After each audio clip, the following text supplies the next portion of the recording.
2 साल पहले जिसके बारे में लोग बोलते थे कि यार चलता ही नहीं है, ये कोई स्टॉक है, अब जब डबल से ज्यादा हो गया, वो कौन सा स्टॉक है?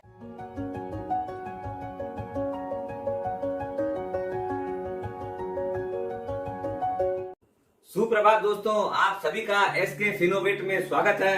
दोस्तों, आज बात करेंगे एक ऐसे स्टॉक की जो नेक्स्ट मल्टी बैगर भी बन सकता है। अपने बात कर रहे हैं उस स्टॉक की जो पिछले 2 वर्षों के अंदर 190 रुपए से 490 पहुंच चुका है, वो भी एक्स डिविडेंड 26.50 पर share.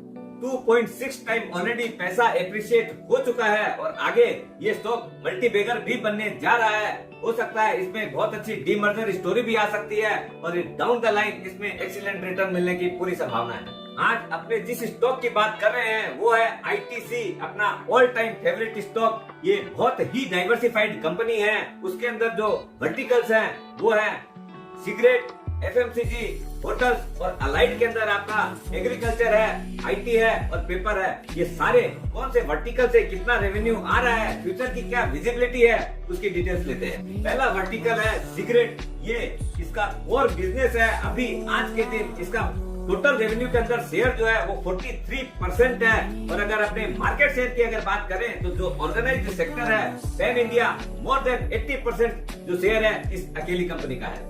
Overall cigarette market down होने के बाद भी आईटीसी का टोटल रेवेन्यू जो है वो 11% से ग्रो किया है और ये सिगरेट का बिजनेस है वो बहुत ही प्रॉफिटेबल है। उसके कारण मुख्य 2 है। पहला है ब्रांड रॉयल्टी। दोस्तों, आप देख लीजिए, जो आदमी जो ब्रांड की सिगरेट पीता है उसी को ही प्रीफर करता है। बहुत ही मजबूरी हो जाए तब भलाई वो उसको पीनी पड़ जाए तो अलग बात है। इसके बारे में आप स्वयं भी सोच सकते हैं कि अगर ब्रांड कॉन्शियस है कि नहीं है। दूसरा मुख्य रीजन है एंट्री बैरियर। दोस्तों, इसके अंदर गवर्नमेंट नया लाइसेंस इश्यू कर नहीं रही है तो नया प्लेयर आ नहीं सकता है। दूसरा, जो अनऑर्गेनाइज्ड जो सेक्टर है, इलीगल मार्केट है, वो भी एक बहुत बड़ा मार्केट है। उसके अंदर गवर्नमेंट को कोई टैक्स मिलता नहीं है, इसलिए गवर्नमेंट उसके अंदर बहुत तेजी से कार्रवाई कर रही है। तो अपना इसका सबसे बड़ा फायदा भी आईटीसी को मिलने वाला है। क्यों? क्योंकि उनका रेवेन्यू बढ़ेगा जब वो ऑर्गेनाइज सेक्टर में आएगा। तो कंपनी का R&D डिपार्टमेंट कंटिन्यूअस काम कर रहा है। वो अपने प्रोडक्ट को कैसे इम्प्रोवाइज किया जाए और नए नए ब्रांड्स भी लॉन्च कर रहा है। दूसरा जो सेक्टर है वो है एफएमसीजी। ये रेवेन्यू के हिसाब से देखा जाए तो सबसे सेकंड कंट्रीब्यूटर है रेवेन्यू में। आईटीसी के प्रोडक्ट ऑलरेडी 20 करोड़ से ज्यादा लोग यूज कर रहे हैं और 70 लाख से ज्यादा डिस्ट्रीब्यूटर हैं जो कंपनी का माल हर कोने कोने में पहुंचा रहे हैं और 60+ कंट्रीज में एक्सपोर्ट होता है इनका सामान। अगर ब्रांड्स की बात करूं तो इतनी लंबी लिस्ट है, आप सुनते सुनते थक जाएंगे और मैं बताते बताते थक जाऊंगा और इतना बड़ा वीडियो बन जाएगा। कई ब्रांड मुख्य जो है वो मैं स्क्रीन पे दिखा रहा हूँ और वो प्राय ब्रांड में नंबर 1 है। इतना हाई इन्फ्लेशन होने के बावजूद भी कंपनी की ग्रोथ अच्छी आ रही है और ये सेक्टर आगे भी भविष्य में काम करता रहेगा। इसके मुख्य रीजन है 2। पहला है इनोवेशन। दोस्तों, हर आदमी कुछ नया चाहता है और ये कंपनी कंटिन्यूअस उसके ऊपर काम कर रही है और नए नए प्रोडक्ट इंक्लूड कर रही है अपने पोर्टफोलियो में। भी कंपनी ने स्प्राउट लाइफ फूड्स बोल के कंपनी को अपने पोर्टफोलियो में इंक्लूड किया है, जो कि हेल्दी फूड के अंदर नंबर 1 है इंडिया में। मसालों का राजा सनराइज को भी उन्होंने एक्वायर कर लिया है और अपने पोर्टफोलियो में ऐड किया है। सबसे मजे की बात है, अब वो जितना भी काम कर रहे हैं ऐसा लग रहा है कि लीवर वगैरह सब पीछे छूट जाएगी। दूसरा है डिस्ट्रीब्यूशन नेटवर्क। दोस्तों, ये किसी भी कंपनी की रीढ़ की हड्डी होती है और इसके अंदर आईटीसी का कोई मुकाबला नहीं है। अपने विगत इतने 100 वर्षों से ऊपर के इतिहास में उन्होंने पैन इंडिया कोने कोने में अपनी रीच पहुंचाई है। आईटीसी कंपनी विगत 100 वर्षों से ऊपर के इतिहास में कोने कोने में इंडिया में पहुंची है। उसका विशेष रीजन है सिगरेट का बिजनेस, क्योंकि हर पान वाला, चाय की टपरी वाले में भी आपको आईटीसी का प्रोडक्ट मिल जाता है। आदमी जब चाय पीता है तो साथ में सनफिश बिस्किट भी मिल जाता है उसको। पान वाले की दुकान पे कोई आदमी सिगरेट खरीद रहा है, कैंडी भी ले सकता है। चिप्स लेनी हो तो बिंगो ऑलवेज अवेलेबल है। इससे कंपनी की सेल बहुत बढ़ रही है और ऑलरेडी इस चीज का इफेक्ट पीएल अकाउंट में दिखता है। लास्ट ईयर की तुलना में 40% रेवेन्यू ज्यादा एफएमसीजी सेक्टर का आया है। तीसरा मुख्य सेक्टर है होटल बिजनेस। इंडिया की second largest hotel chain business है इनके पास और 80 से ज्यादा लोकेशन के ऊपर अवेलेबल है और रूम्स जो है वो है 2,90,000 प्लस रूम। दोस्तों एक बार आंख बंद करके सोचिए कि क्या संख्या है और क्या क्वालिटी के रूम्स है। इस सेक्टर का रेवेन्यू ग्रोथ हुआ है लास्ट ईयर की तुलना में 101% से ज्यादा।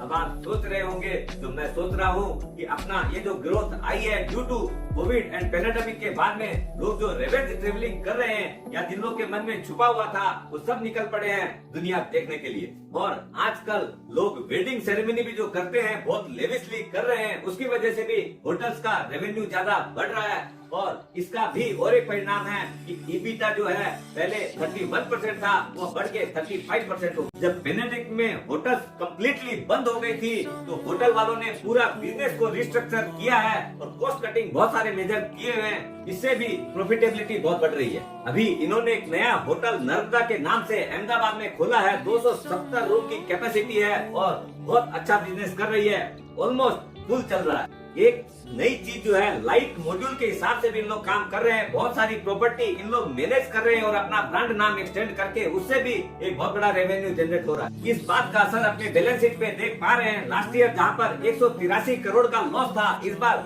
542 करोड़ का लाभ है। चौथा है एग्रीकल्चर बिजनेस। दोस्तों आज इंडिया के अंदर गवर्नमेंट जो व्हीट प्रोक्योर करती है उसके बाद में प्राइवेट प्लेयर का हाईएस्ट व्हीट प्रोक्योरमेंट आईटीसी का ही होता है। अभी आईटीसी जो है किसानों के साथ मिलके सोयल और जो बीज है उसकी हाई क्वालिटी का रूपांतर करके बहुत अच्छी खेती करवा रही है और उसका लाभ भी उनको मिलता है। और नई नई R&D टेक्नोलॉजी इस्तेमाल करके किसानों का भी बेनिफिट कर रही है और अपना भी कर रही है और हाई क्वालिटी एक्सपोर्ट में भी यूज हो रहा है। अभी इन्होंने एक नई चीज चालू की है, वेरी वेरी हाई क्वालिटी एक निकोटीन जो है इन्होंने उत्पादन करनी चालू करवाई है, जो कि specially American and European market में एक्सपोर्ट होगा उसके लिए। Please subscribe to our channel. अगर नहीं किए हैं तो लाइक और शेयर तो बनता ही है। 5वां डिवीजन है पेपर का। आईटीसी भद्राचलम को कौन नहीं जानता है। अब उसके अंदर और भी इन लोगों ने जैसे जो स्टेशनरी के अंदर क्लासमेट बोल के जो प्रोडक्ट है उसकी भी स्टेशनरी पूरी इंडिया में अवेलेबल है और हाई क्वालिटी के साथ में। और एक बहुत कम लोग जानते हैं वो है आईटी डिवीजन के बारे में। आईटीसी का ये जो डिवीजन है वो भी बहुत अच्छे से काम कर रहा है। अब आगे की जो स्टोरी बनती है वो क्या है कि अपने इसके अंदर डीमर्जर स्टोरी होटल में कभी भी आ सकती है। ये भी एक बहुत बड़ा रीजन है प्राइस इंक्रीज का। अब बात करते हैं कुछ फाइनेंशियल की। दोस्तों लास्ट 3 ईयर के अंदर रेवेन्यू में मोर देन 11% का ईयर ऑन ईयर ग्रोथ आया है और return on equity is 29%। Mind blowing. Return on capital employed is 39%। It's very very huge. और तीसरी और एक बहुत बड़ी इंपॉर्टेंट चीज है वो है debt to equity is 0। Nil debt की कंपनियां बहुत कम देखने को मिलती है। अब जो इंटरेस्ट रेट बढ़ा हुआ है इससे कंपनी को कोई फर्क नहीं पड़ रहा है और आराम से कंपनी की प्रॉफिटेबिलिटी बढ़ रही है। कंपनी अभी ओनली 28 के पी पर अवेलेबल है, जो कि कुछ भी नहीं है। आप जितनी भी एमएनसी कंपनियां देखेंगे उनका पी रेशियो 70, 80, 90, 100 भी चलता है।